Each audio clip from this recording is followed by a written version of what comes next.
आपकी एक्सरसाइज 2.2 चल रही थी ना, उसके 6 नंबर तक सवाल हो गए थे। और सवाल नंबर 7 देखेंगे। ठीक, सवाल नंबर 7 क्या है?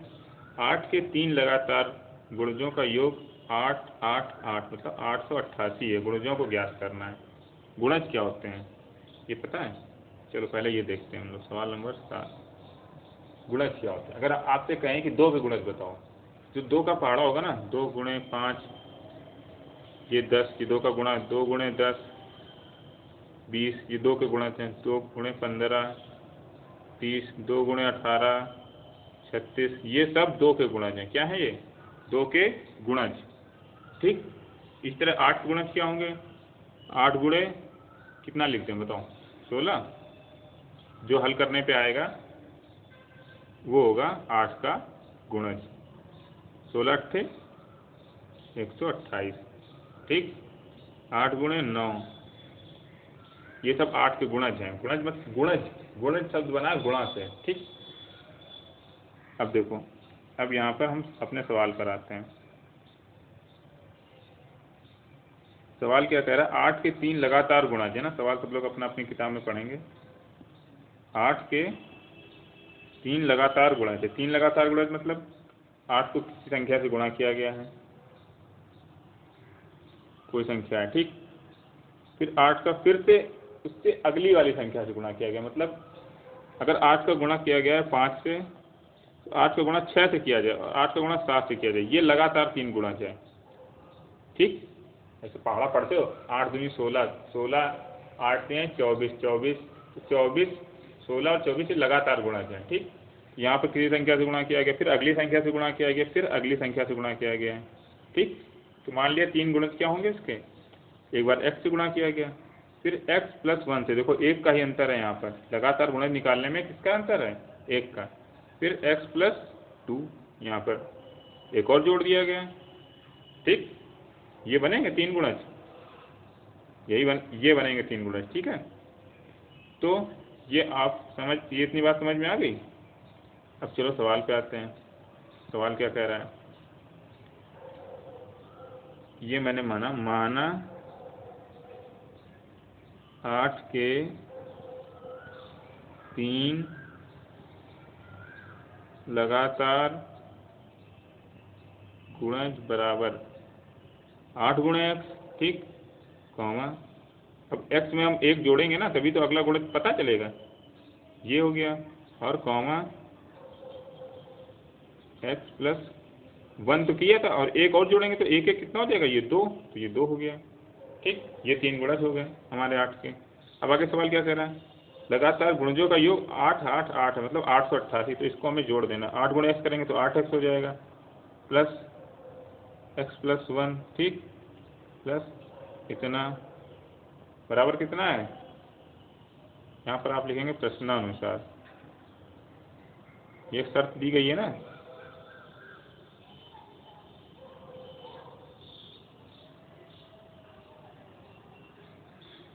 ठीक, अब इसका गुणा कर लेते हैं। 8x प्लस 8 का गुणा अंदर करेंगे, x 8x आएगा प्लस 8 आएगा, फिर यहाँ देखो 8x आएगा और 16 आएगा, बराबर 8 8 8। ठीक, अब x x वाला सब जोड़ लेंगे, ये x है ये x है, कितना होगा टोटल? 8 16 8 3 24x हो गया टोटल। ठीक, और ये कितना हो गया? ये भी 24 हो गया, बराबर 8 8 8। अब क्या बताया था हमने? रैखिक समीकरण बन गया यहाँ पर एक। अब इस रैखिक समीकरण में x को एक तरफ रखेंगे, बाकी दूसरी तरफ ले जाएंगे, तो 24x हमने इधर ही रख लिया और बराबर कर दिया 8 8 8 में से 24 घटा दिया। ठीक, तो इसमें 24 घटाइए, कितना आएगा? 24x बराबर, बताइए कितना आएगा? कितना आएगा? तो x बराबर क्या हो जाएगा? यहाँ 24 गुणे में ना इसके, तो यहाँ आ जाएगा वो भाग में। अब बताइए कितना बचा? भाग करिए। चलिए सही से काटते हैं इसको। 2 से काटा 12 आया, 2 चौके 8, 2 तिहाई 4, 2 दूनी 4, फिर से 2 से काटा 6 आया, 2 दूनी 4, 2 कम तो बच गया 1, 2 6 12। ठीक, 6 से कटेगा क्या? 6 कम 6, 6 बार 6 3 18, बच गया 3, 6 36। तो x बराबर 36 आया। x बराबर क्या आया 36। सवाल क्या पूछ रहा है, गुणजों को निकालना है। ठीक, x बराबर कितना आया 36। चलिए अगले पेज में चलते हैं। तो गुणज क्या हो जाएंगे, हमने क्या माने थे गुणज 8 into x, 8 into x plus 1, 8 into x plus 2। ठीक, तो गुणज बराबर क्या हो जाएंगे 8 गुणे 36, 8 36 धन 1 36 धन 2। ठीक, अब इसको हल करके आप तीनों गुणज निकाल लेंगे, ये आपका उत्तर हो जाएगा। ठीक, आप खुद हल करेंगे इसको मैं नहीं लगाऊंगा। आप सवाल नंबर 8, 3 लगातार पूर्णांक बढ़ते क्रम में लेकर उन्हें 2, 3, 4 से गुणा कर योग करने पर 74 प्राप्त होता है। उन पूर्णांकों को ज्ञात कीजिए। 3 लगातार पूर्णांक हैं। ऐसे लगातार वाली संख्या कैसे मानते हैं, लगातार जब हो तो मतलब क्या होगा, एक एक का अंतर होगा कि नहीं होगा। सवाल नंबर 8, सवाल नंबर 8 क्या किया गया, 3 लगातार पूर्णांक है, उनका क्रमशः 2, 3, 4 से गुणा किया गया, योग कितना आया 74। योग है 74, तीनों पूर्णांक निकालने। ठीक है, तो हमने मान लिया, माना लगातार पूर्णांक बराबर x 1 होगा। ठीक, कॉमन अगला क्या होगा x प्लस 1, लगातार है तो उसका एक ज़्यादा ही तो होगा ना बढ़ते क्रम में, x प्लस 2। देखो ये तो सवाल था आपका, 3 लगातार पूर्णांक बढ़ते क्रम में लेकर, बढ़ते क्रम में x की जगह कुछ भी रख दो, तुम्हारे 3 पूर्णांक बन जाएंगे वो। ठीक, अब इनका किससे गुणा किया गया है, 2, 3 और 4 से गुणा करने पर 74 योग प्राप्त होता है। मतलब इसका गुणा किया गया है 2 से, प्रश्नानुसार हम लिखेंगे यहाँ पर,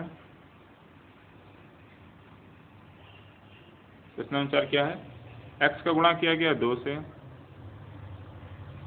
धन x प्लस 1 का गुणा किया गया 3 से, क्रमशः लिखा था ना इसीलिए, और x प्लस 2 का गुणा किया गया है 4 से। कितना आया उत्तर, जो योगफल प्राप्त हो रहा है वो 74 है। कितना योगफल है 74। देखो x का गुणा कर दिया हमने 2 से, ठीक, x प्लस 1 का गुणा कर दिया 3 से, और x प्लस 2 का गुणा कर दिया 4 से। अब सबको जोड़ा है हमने जब, तो योगफल कितना आ रहा है 74। ठीक, ठीक है, अब इसको हल करेंगे तो 2 गुणा x बराबर 2x हो जाएगा, इसका गुणा करेंगे 3x प्लस 3, ये हो जाएगा 4x प्लस 8 बराबर 74। अब x x जोड़ लेंगे और बाकी जो अचर है उनको जोड़ लेंगे। 2x प्लस 3x प्लस 4 कितना हो जाएगा, 3, 2, 5, 4, 9x, ये और ये कितना हो जाएगा 3, 8, 3, 11 बराबर 74। फिर से रैखिक समीकरण बन गया। इसको कैसे हल करेंगे, अब 9x बराबर 74 में से 11 घटा देंगे, 11 को उधर ले जाएंगे, ये प्लस का था माइनस का हो जाएगा। ठीक, 9x बराबर 11 घटाएंगे कितना आएगा बताओ, 63 आएगा। x बराबर 63/9, x बराबर कितना आया, x बराबर 7 आएगा। ठीक, x बराबर 7 आ गया तो x प्लस 1 बराबर पूर्णांक क्या हो जाएंगे तुम्हारे 7, 7 धन 1 और 7 धन 2, क्या हो गया बराबर 7 हो गया, 8 हो गया और 9 हो गया। ठीक, इतनी बात समझ में आई, लगातार ही है ना 7, 8, 9, ये हो गया उत्तर आपका। चलो अगला सवाल देखो। अब नेक्स्ट क्या है, राहुल और हारून की वर्तमान आयु अनुपात 5:7 है। 4 वर्ष बाद उनकी आयु का योग 56 वर्ष हो जाएगा। उनकी वर्तमान आयु क्या है, बताइए। राहुल और हारून दो लोग हैं, की वर्तमान आयु का अनुपात 5:7 है। मतलब राहुल की जो आयु है उसको भाग कर दें अगर हारून की आयु से हम, तो 7 वर्ष आएगा मान। इसका एक दूसरा मतलब ये हुआ कि राहुल अगर 5 वर्ष का है तो हारून कितने वर्ष का है 7 वर्ष का। राहुल अगर 10 वर्ष का है तो हारून कितने वर्ष का है 14 वर्ष का। राहुल अगर 15 वर्ष का है तो हारून कितने वर्ष का है 21 वर्ष का। ठीक, इतने से गुणा होता जा रहा है। अगर राहुल 500 साल का है, तो हारून कितने साल का है? 700 साल का। ऐसा नहीं होगा ना। ठीक, अब इस सवाल को देखो लगाते हैं। सवाल नंबर 9 है ना? हाँ 9 है। ठीक, क्या लिखना है? राहुल और हारून की वर्तमान आयु में अनुपात। राहुल और हारून की वर्तमान आयु में अनुपात बराबर कितना है? 5:7। अभी हमने आपको समझाया ना कैसे होगा। ठीक, ठीक है। तो अभी हमने आपको एक चीज़ समझाई कि अगर वो, देखिए समझिएगा, यहाँ से हम ये रफ काम कर रहे हैं। ठीक, अगर राहुल है और यहाँ हारून, ठीक, हम यहाँ पर एक वो बना रहे हैं टेबल। ठीक, दोनों की उम्र लिखेंगे। अगर ये 5 साल का है तो ये 7 साल का, ये अगर 10 साल का तो ये 14 साल का, अगर ये 20 साल का है तो ये 28 साल का। 4 से गुणा हो रहा है ना, 5 चौके 20 तो 7 चौके 28। अगर ये 100 साल का है तो ये 140 साल का। ठीक, बाकी की टेबल आप भरेंगे अपने आप। ये अगर 25 साल का है तो ये कितने साल का होगा? ये अगर 70 साल का है तो ये कितने साल का होगा? ठीक, और ये अगर 5x साल का है तो ये कितने साल का होगा? ये होगा 7x का, क्योंकि यहाँ गुणा किया गया 5 का x में, 7 का गुणा x में हो जाएगा। ये टेबल आप बना के यहाँ पर दोनों भरेंगे, कितना आएगा। ठीक, टेबल को हम मिटा रहे हैं।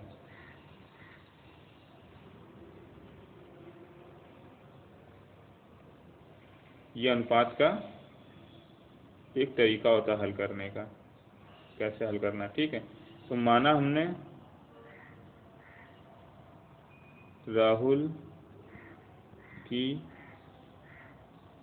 आयु बराबर 5x। ठीक, अतः हारून की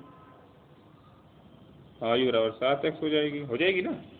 ठीक, 7x हो जाएगी। देखो इसका अनुपात निकाल के देखो क्या आएगा। 5:7। चलो यहाँ रफ करके देखते हैं।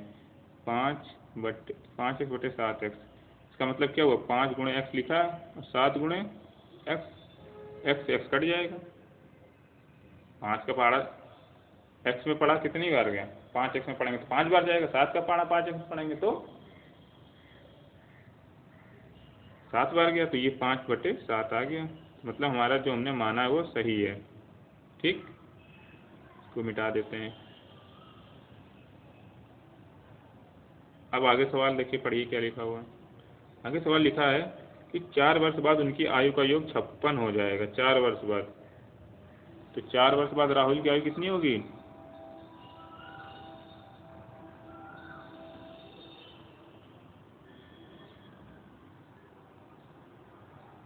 की आयु बराबर 5x+4। ठीक, इसी तरह फिर 4 वर्ष बाद हारून की आयु बराबर 7x+4। योग कितना है? योग है 56। तो प्रश्नानुसार क्या हो गया? इनका योग कितना? 5x+4+7x+4 बराबर 56। 4 अलग कर लें। अच्छा 7 5 12x हो गया। ये वही 4 4 8 हो गया बराबर 56। 12x बराबर 56 - 8, तो 12x बराबर 48। x बराबर 48/12 कम 12, 12 चौके 48। तो x बराबर कितना आ गया? 4। ठीक, x बराबर 4 आया, तो राहुल की आयु कितनी हुई? अतः राहुल की आयु बराबर 5x मानी थी हमने, क्या जो 5 गुणे 4 बराबर 20 वर्ष। ठीक। हारून की आयु बराबर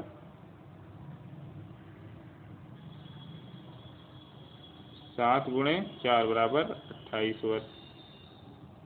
ये आपका उत्तर हो गया। ठीक, यहाँ से हल करना शुरू किया और यहाँ तक आप वीडियो पॉज करके इसको कॉपी में लगा लेंगे। ठीक।